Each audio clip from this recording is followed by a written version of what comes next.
அனைவருக்கும் வணக்கம். கடகராசினியர்களுக்கு நிகழ இருக்கும் புதன் பயிற்சி என்ன மாதிரியான நன்மைகளை எல்லாம் ஏற்படுத்தி கொடுக்க இருக்கு, கிரக நிலைகளின் ரீதியாக அமையிருக்கும் சாதகங்கள் என்ன, பாதகங்கள் என்ன, மேலும் என்ன மாதிரியான முன்னேற்றங்கள் எல்லாம் உங்களுடைய வாழ்வில் ஏற்பட இருக்குது. குறிப்பா நீச்ச நிவர்த்தி பெறும் வித்யாகாரகரான புதனால் கிடைக்க போகும் நல்ல செய்தி என்ன, அது மட்டும் இல்லாம இந்த புதனுடைய பயிற்சியின் காரணமாக கடகராசினியர்களுடைய வாழ்வு குடும்ப சூழ்நிலை ரீதியாகவும் உத்தியோகம், தொழில், வியாபாரம், கலை துறை, அரசியல் துறை, மாணவ மாணவிகள், விவசாயத்துறையினர், பெண்மணிகள் என அனைவருக்குமே என்ன மாதிரியான நன்மைகள் எல்லாம் ஏற்பட இருக்கு. அது மட்டும் இல்லாம புதன் பகவானை பொறுத்த வரைக்கும் தனக்கு நீச்ச ராசியான மீன ராசியை விட்டு விலகி மேச ராசிக்கு பயிற்சியாக இருக்கிறாரு. இந்த பயிற்சியின் காரணமாக மேலும் என்ன மாதிரியான நன்மைகள் எல்லாம் ஏற்பட இருக்கு என்பது குறித்தான முழுமையான பதிவு தான் இந்த வீடியோல நம்ம விரிவா பார்க்க போகிறோம். அதற்கு முன்னாடி புதன் பகவானை பற்றி சற்று விரிவாக தெரிந்து கொள்வோம். நவ கிரகங்களில் செவ்வாய்க்கு அடுத்தபடியாக வருபவர் புதன் பகவான்.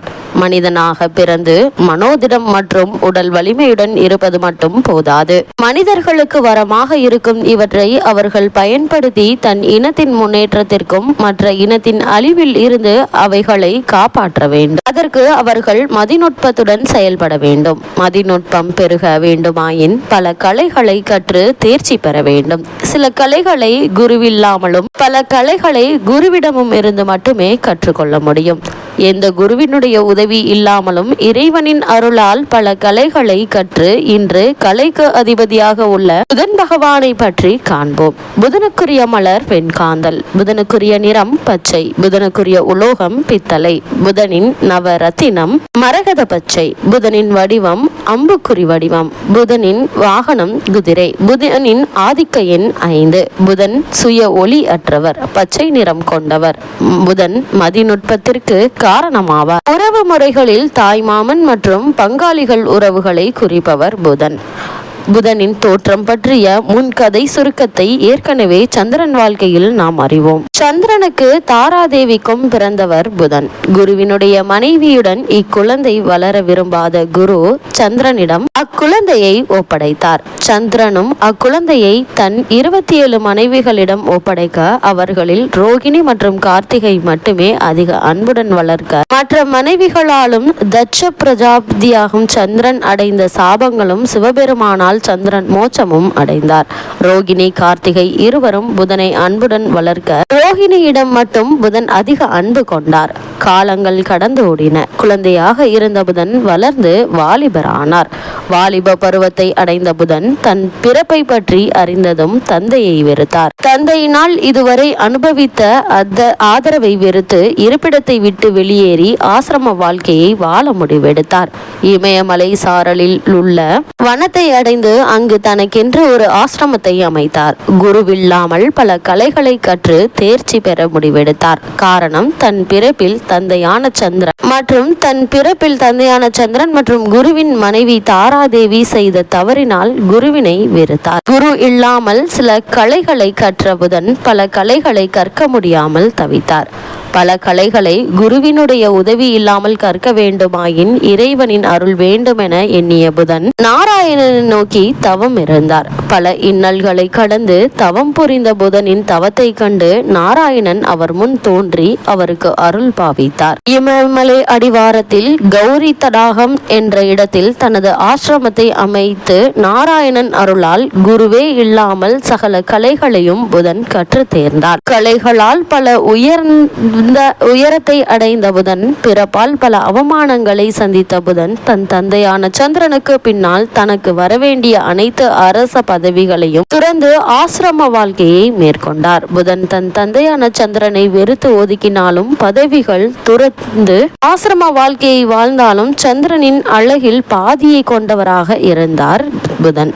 சகல கலைகளையும் கற்று அழகிய உருவ அமைப்பை கொண்ட புதன் கண்ட தேவ மாந்தர்களில் ஒருவர் அவரிடம் தன் மனதை பறிகொடுத்து தன்னை ஏற்றுக்கொண்டு தனக்கு இன்பத்தை அளிக்குமாறு வேண்டினான். தன் பிறப்பினால் ஏற்பட்ட அவமானங்களை இனி எந்த ஒரு குழந்தையும் அனுபவிக்க கூடாது என்று எண்ணி அந்த தேவமாதர் எவ்வளவு வற்புறுத்தியும் மனம் இறங்காமல் இருந்தார் புதன். வேண்டுகோள் விடுத்த தேவலோக மாதுவை புறக்கணித்ததால் கோபம் கொண்ட தேவலோக மாது புதனை இனி அழியாக போகும்படி சாபமிட்டார். எந்த தவறும் செய்யாத தவறு நடந்துவிடக் கூடாது என எண்ணி தனியாக ஆசிரமம் அமைத்து வாழ்ந்து வந்த எனக்கு ஏன் இவ்வளவு பெரிய தண்டனை என எண்ணி வருந்திய புதன் நாராயணனை சந்தித்து முறையிட எண்ணினார்.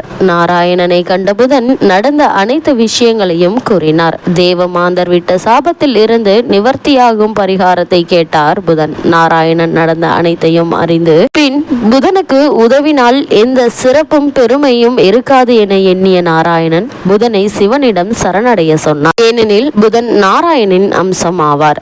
தன் அம்சத்திற்கு தானே உதவுவது சிறப்பல்ல என எண்ணினார். நாராயணன் கூறிய அறிவுரையின்படி புதன் சிவபெருமானை காண விரைந்தார். சிவபெருமானை கண்டதும் வணங்கி தனக்கு ஏற்பட்ட நிலையினை கூறி தனக்கு விமோச்சனம் அளிக்குமாறு பணிவுடன் கேட்டார். சிவபெருமான் புதன் விஷ்ணுவினுடைய அம்சம் என்பதையும் புதனின் பிறப்பின் அவசியத்தையும் உணர்ந்து அவருக்கு சாப விமோச்சனம் வழங்கினார். சோழ நாட்டில் உள்ள திருவெண்காடு ஸ்தலத்தில் உள்ள 3 குளத்தில் நீராடி அங்கு வீற்றிருக்கும் தன்னையும் தேவியையும் பூஜை செய்து வந்தால் சாப விமோச்சனம் பெறுவாய் என்று அருள் புரிந்தார். சிவபெருமானின் அறிவுரையின்படி புதனும் திருவெண்காடு சென்று அம்மையையும் அப்பனையும் வணங்கி சாப விமோச்சனம் பெற்றார். இதனால் புதன் அழி எனும் சாபம் நீங்கி தன் சுய ரூபத்தை பெற்றார். இவ்வளவு மேன்மைகளை கொண்ட புதன் பகவான் மே மாதம் 6ஆம் தேதி மேச ராசிக்கு புதன் செல்கிறாருங்க. உங்களுடைய ராசி 3 மற்றும் 12 ஆகிய இடங்களுக்கு அதிபதியானவர் புதன். தொழில் ஸ்தானத்திற்கு வரும்போது தொழில் வளம் சிறப்பாக இருக்குங்க. வியாபாரத்தில் புதிய